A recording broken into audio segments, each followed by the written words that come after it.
Bonsoir tout le monde. Bienvenue encore une fois à Radio Infocité, à une entrevue Santé, Société, Environnement. Les habitués Senso Enviro.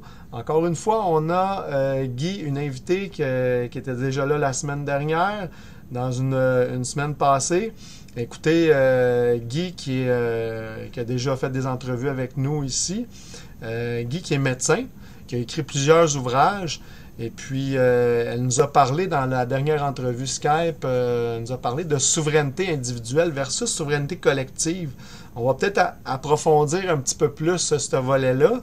Et bonsoir Guy. Bonsoir Éric. Écoute, t'es bien gentil encore d'accepter l'invitation à Radio Infocité. Parce que je trouve ça important, qu'est-ce que tu as à dire. Je trouve que c'est une perspective que tu amènes qui est pas commune, mais en même temps, ça fait son petit bonhomme de chemin, je pense, à travers les consciences. Puis, écoute, je vais te poser une question tout de suite. On va y aller tout de suite comme ça.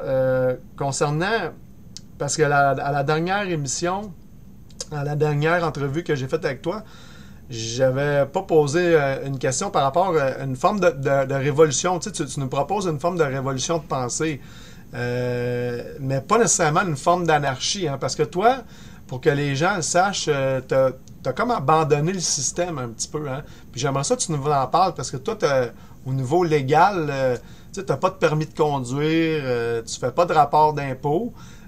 Puis pour que les gens sachent à la maison, tu as même fait de la prison pour tes convictions. Si tu veux en parler un petit peu, puis après ça, on va s'en aller un peu plus vers l'aspect souveraineté collective.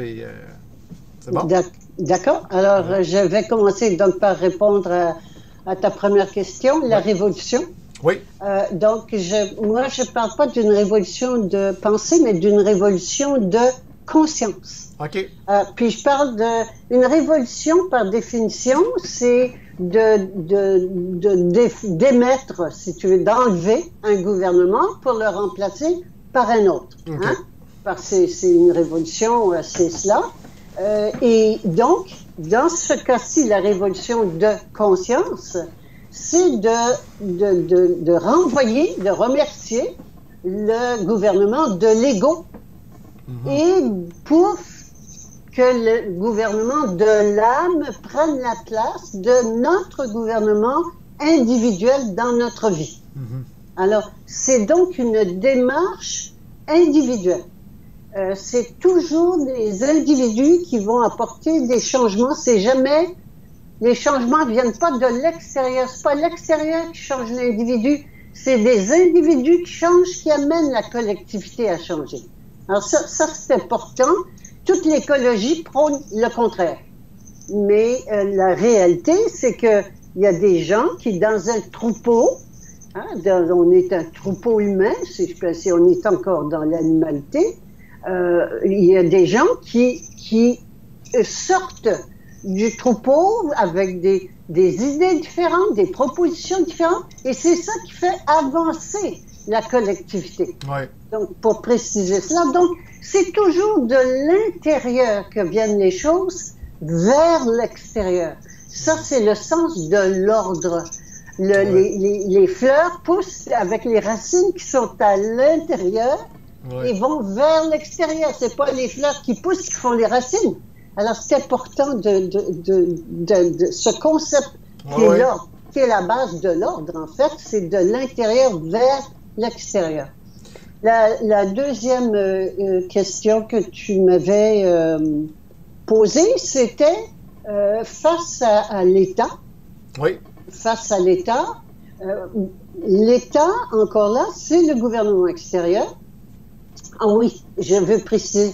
Tu m'avais demandé face à l'anarchie. Alors, oui, c'est ça, oui. Oui, ça, c'est une question très intéressante.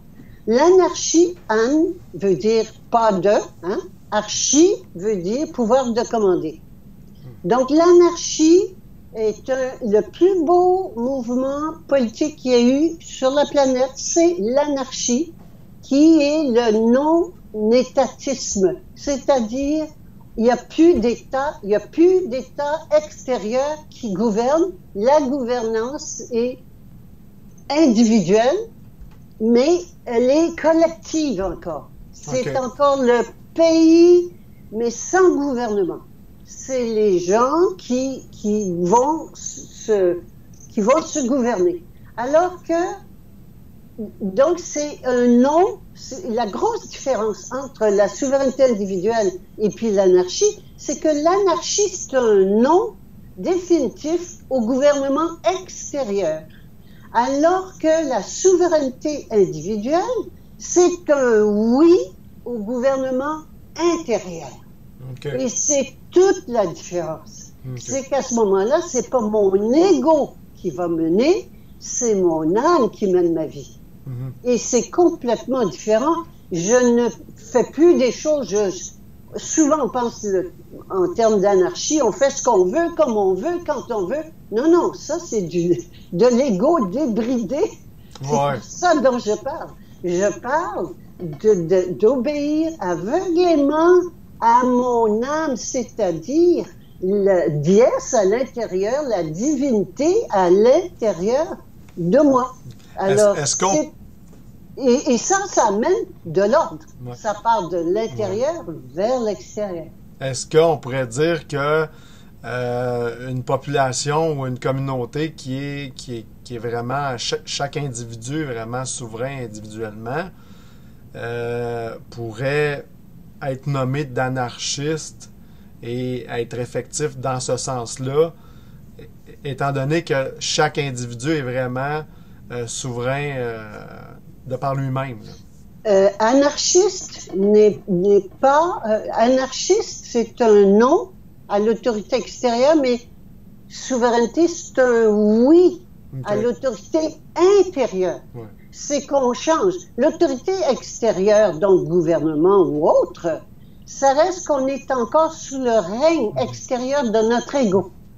Oui. Alors que souveraineté intérieure de l'âme, c'est un oui au gouvernement intérieur de l'âme. C'est le jour et la nuit, et c'est aussi gros, c'est une transformation de conscience. C'est aussi gros que la chenille qui devient un papillon.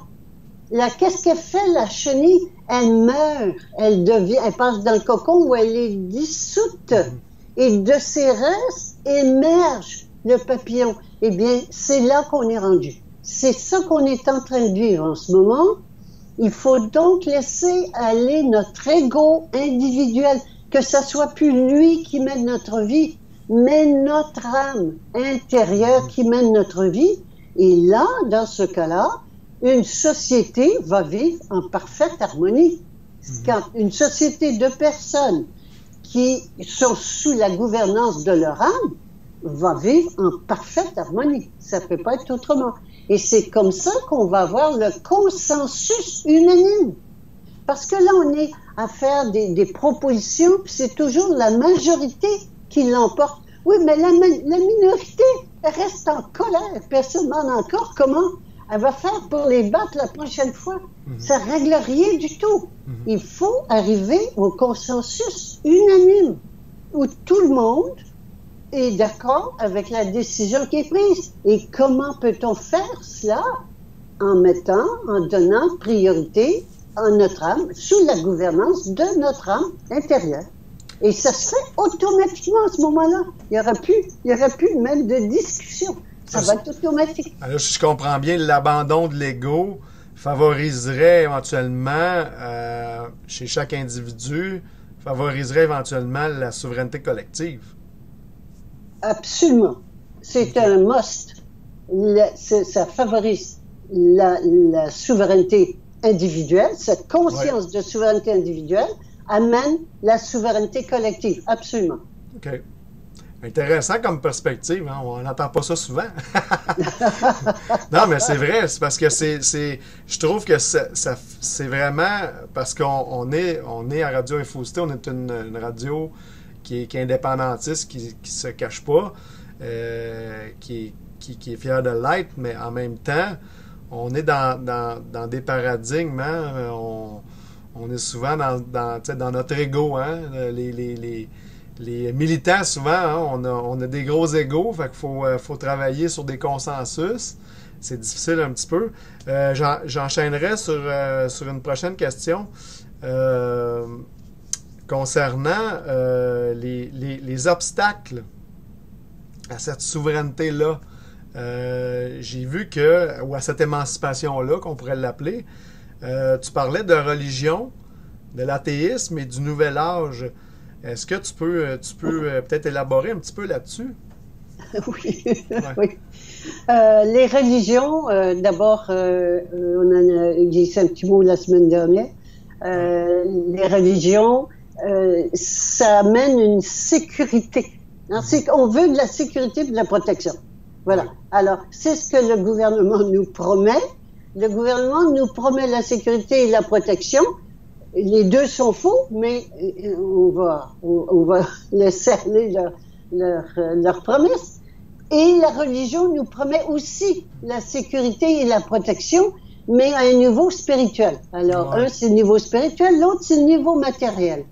Et les deux sont faux. La vraie sécurité est à l'intérieur et la vraie liberté,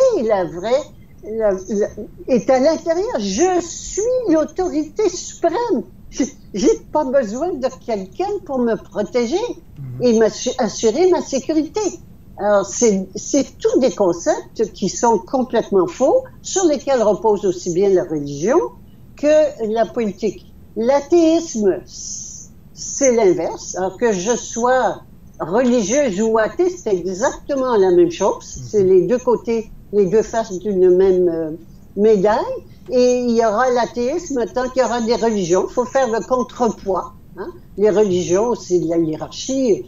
L'Église, en ce moment, ça sort les scandales du Vatican et de toutes les églises, enfin, etc. Je ne veux pas rentrer là-dedans. Mais la science, c'est pareil. C'est complètement faux. Tout est faux.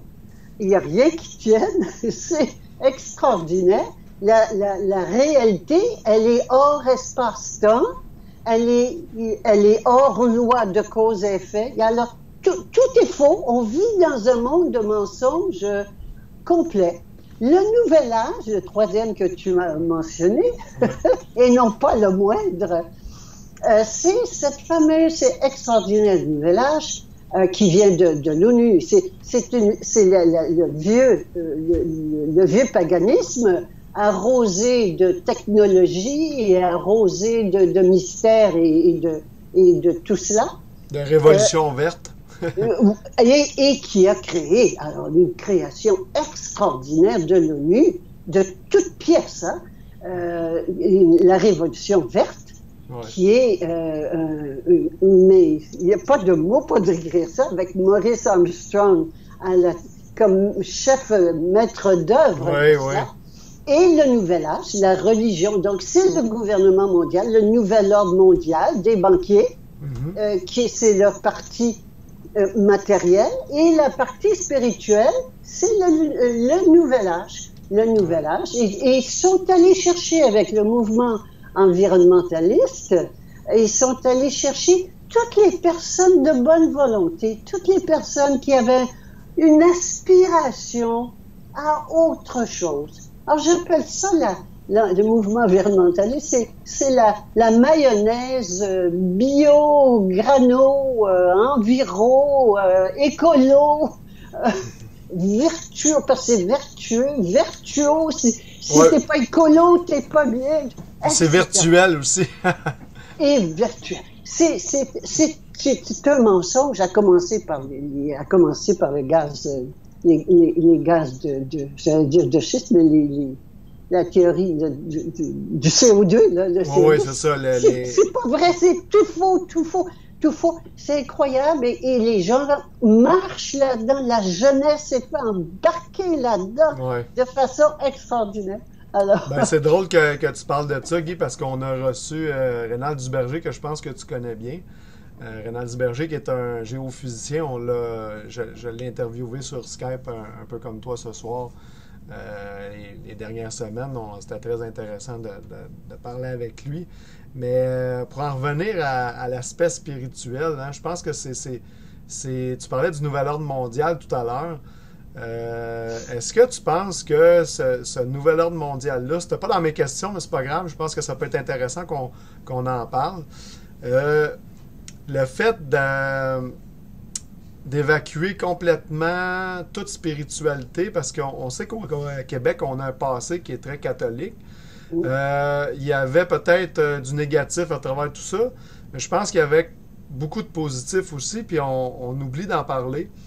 Je pense que les valeurs catholiques, les valeurs chrétiennes qui nous ont été peut-être pas imposées, ben oui imposées, mais qui nous ont été proposées, il y avait quand même certaines choses qui étaient bonnes à travers tout ça. Le fait d'évacuer tout ça et de tomber dans une religion qui est beaucoup de consommation, hein, on est... parle-nous donc de ça, tu sais, je pense que c'est tout cet aspect-là, maintenant, on n'est plus dans le religieux, on est des consommateurs, des individus. On axe constamment sur l'individu et non peut-être le collectif, hein, pour peut-être un peu plus se recentrer sur nous après. Mais parle-nous donc de ça, de ce nouvel ordre mondial-là qui tente d'évacuer complètement ce qui est spirituel. Oui. Oui, alors le nouvel ordre mondial, qui est en fait un gouvernement mondial, hein, c'est une dictature mondiale et qui, au fond de ça, répond à un aspect d'aspiration profonde de l'individu, de connecter les uns avec les autres, qu'il n'y ait plus de séparation, de s'aimer les uns les autres. Tout ça, c'est très fort à l'intérieur de tout le monde. Mais le nouvel ordre mondial, c'est pas ça, c'est pas de l'amour. C'est du contrôle, oui. C'est uniquement ça, du contrôle, domination et exploitation de l'humanité au maximum. Voilà ce que c'est. Donc, pour le nouvel ordre mondial, c'est pas d'hier, hein? Ça fait quelques siècles que ça dure. Oui. Et il fallait donc enlever le contact de l'être humain avec son âme. Et parce que c'est ça dont on vient de parler tout à l'heure, que l'âme, c'est l'âme qui est souveraine, mais il faut arrêter ça. À partir du moment où les gens vont découvrir que leur âme est souveraine, que la vraie souveraineté est à l'intérieur d'eux, mais il n'y a plus personne qui peut les contrôler. C'est l'âme qui nous contrôle. Alors, ils perdent complètement de contrôle sur les individus, sur les masses. Alors, ils ont créé de toutes pièces, justement,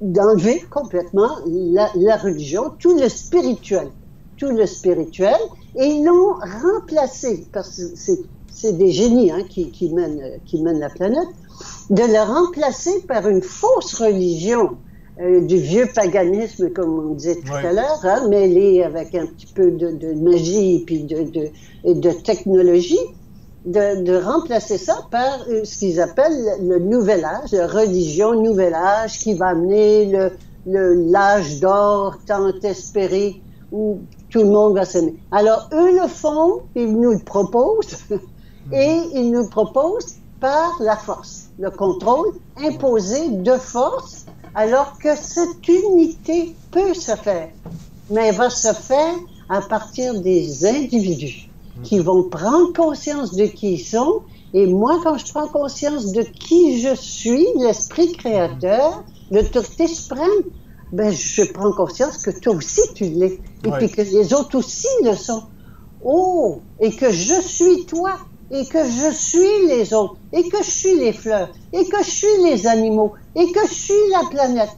Oh, j'ai plus besoin de loi. Je prends automatiquement soin de tout. C'est fini la séparation. C'est fini. C'est fini la séparation génératrice de peur et de guerre. C'est fini. D'ailleurs, quand on regarde quelqu'un, il y a dans les yeux, le reflet qu'on voit, c'est le reflet de nous-mêmes. Hein. C'est important de se le rappeler. Mais écoute, Guy, moi je pense que si on a parlé il y a un mois quand on s'est parlé là, avant de faire l'entrevue pour préparer, on a parlé du mouvement des Gilets jaunes. Et je me questionnais parce que je sentais beaucoup qu'il y avait... Parce que là, on parle de révolution. Là, moi, je parle pas vraiment de révolution. Je parle plus un peu de révolte populaire.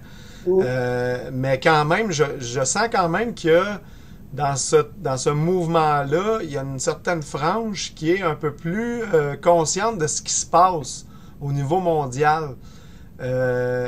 Mais à la fois, je me demande si ça n'a pas été un petit peu orchestré par, justement, on parlait tantôt du nouvel ordre mondial, d'une certaine élite qui recherche, puis on sait que dans l'histoire, les révolutions ont été financées par les grands banquiers. Hein? On a financé des guerres, on a financé...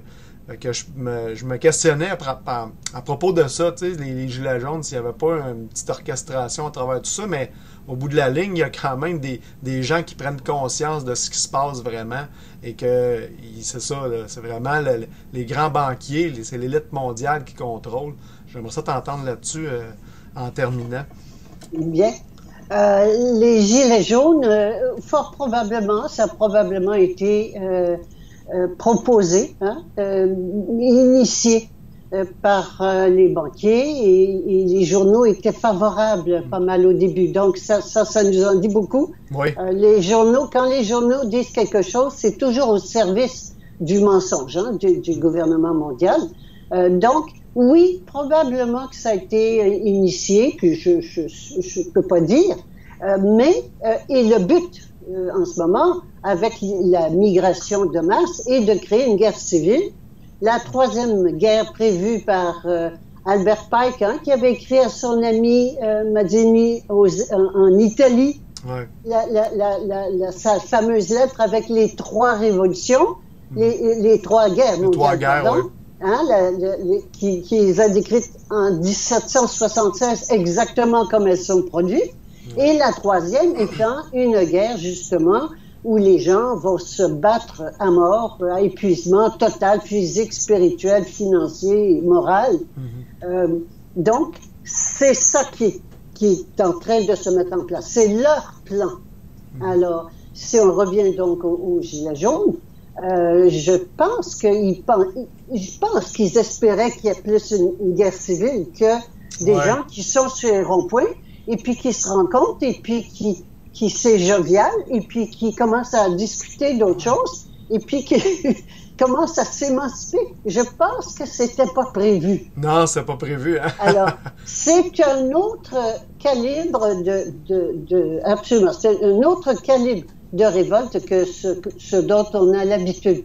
Alors, mais c'est pas encore la révolution de conscience dont on a parlé tout à l'heure. Mais c'est un grand pas, c'est une grande évolution de conscience, c'est-à-dire une grande amélioration sur le plan de la conscience comparativement aux révoltes qu'on voit habituellement. On veut plus de ça, donnez-nous ça. Puis aussitôt qu'ils l'ont, ils sont contents, puis ils rentrent chez eux.